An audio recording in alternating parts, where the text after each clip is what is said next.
You're watching the wrong collapse. While your eyes are glued to stock tickers and interest rates, something far more fundamental is dying. Not your portfolio, not the housing market, the entire agreement on what value means. They call it economic uncertainty, market correction, recession risk, safe, predictable words for an event that has no historical precedent.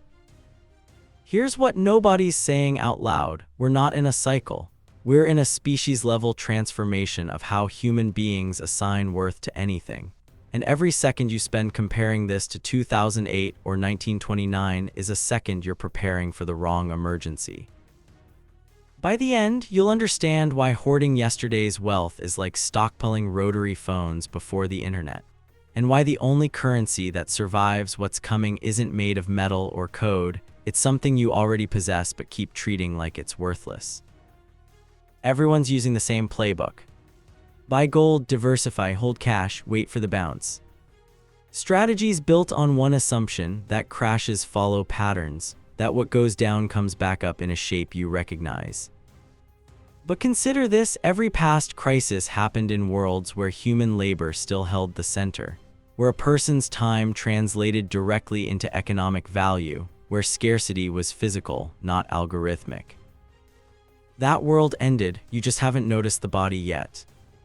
When machines can outthink radiologists, outwrite copywriters, outcode programmers, what exactly are you trading your hours for? The old equation is broken. Your degree, your experience, your 40-hour week, they're denominated in a currency the future doesn't accept. The collapse everyone's tracking, that's the distraction. The real transformation is happening in the gap between what you were taught to value and what the emerging system actually rewards.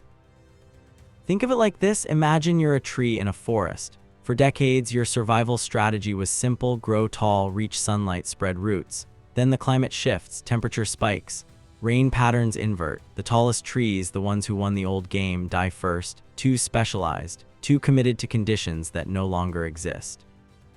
What survives? Not the biggest, the most adaptive. Here's where it gets uncomfortable.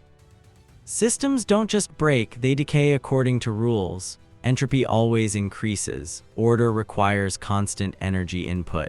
The moment you stop fighting chaos, structure collapses. Our financial system is a biological organism. It consumed resources, replicated, evolved. For 70 years post-World War II, it fed on cheap energy, expanding populations, technological growth that created more jobs than it destroyed. Those conditions reversed.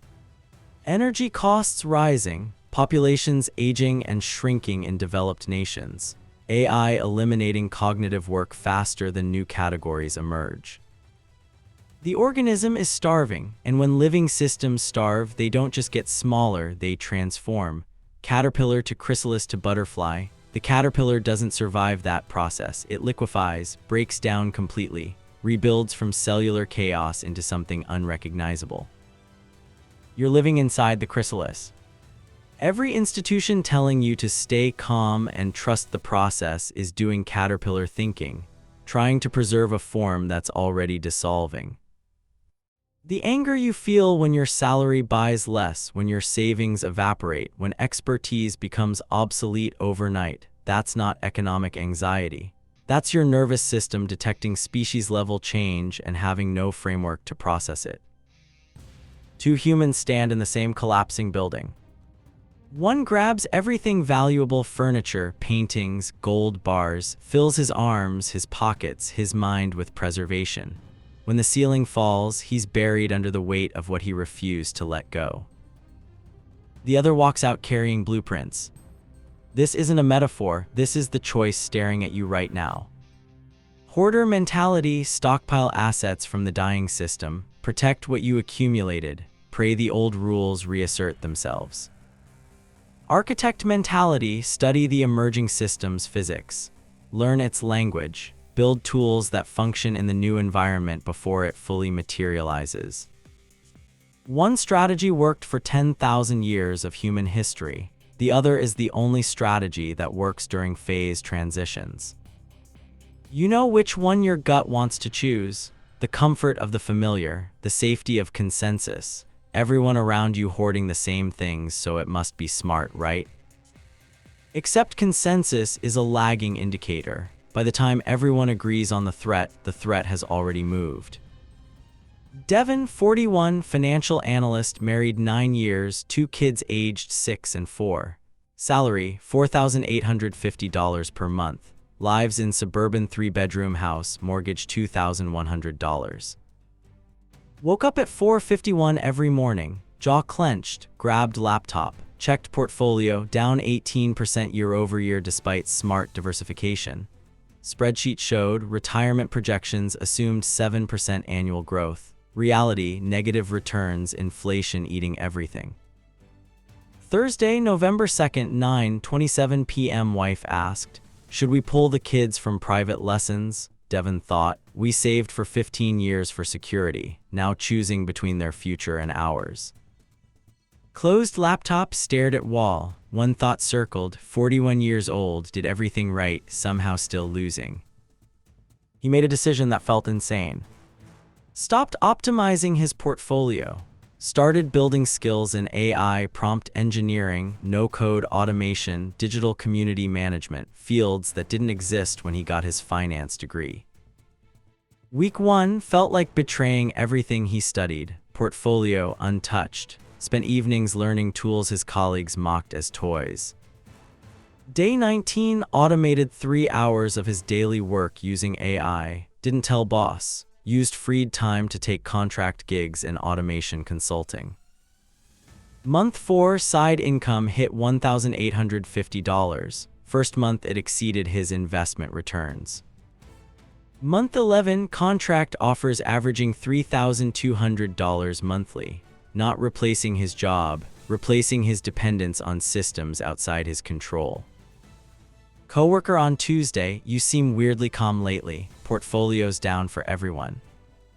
Devin smiled, stopped betting on the old game, recovering, started playing the new one. Wife, "Last Sunday, "You haven't checked stocks in 3 weeks. That's the first time since we met."